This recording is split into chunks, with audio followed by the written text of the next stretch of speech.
What would happen if you began trusting that voice inside of you?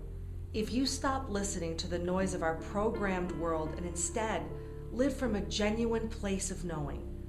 My name is Joleene Moody, and I know all too well what it's like to live a programmed life. We get up, we go to work, we get married sometimes, even if we don't want to. We take jobs simply because we feel we have to, and then we feel trapped in that life, helpless and alone.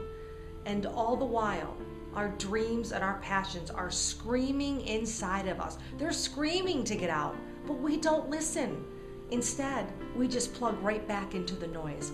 We ignore what we were put here to do. I know some incredible actors and singers and writers and artists that are so programmed by our tainted culture that they don't believe for a second they can profit from their passion. And that's because they choose to trust the voice of fear.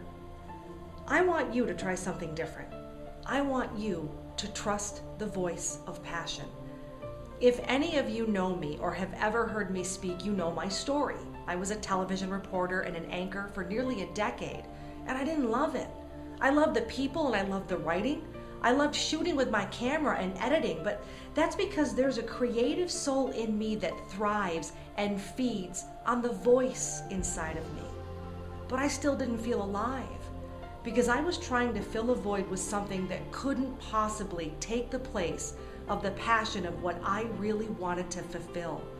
I ignored my passion that urged me to write books and to write plays. I ignored the girl that used to front local bands and just sing her heart out. I ignored the girl that loved to be on stage.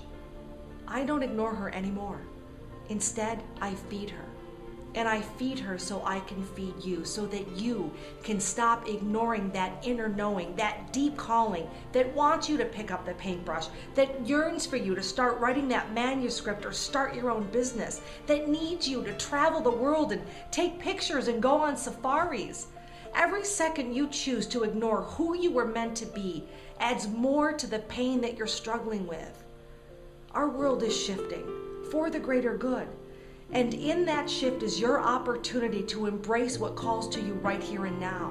What would it be like if you stepped in, if you honored that voice within? What would it be like if you could live the life that you only ever imagined? Have you already decided it's not possible, that it's just too far out of your reach? And if you've decided that, what other voices out there helped you decide your dream was a waste of time? It's time to stop listening to the voices that don't serve you. It's time to stop honoring the faces that don't see you. It's time to stop crying over losses that don't miss you. It's time to take your voice back and honor every little part of you. I encourage you right here and now to explore your world, to love your life, and to live with purpose. Don't give up. This is just the beginning.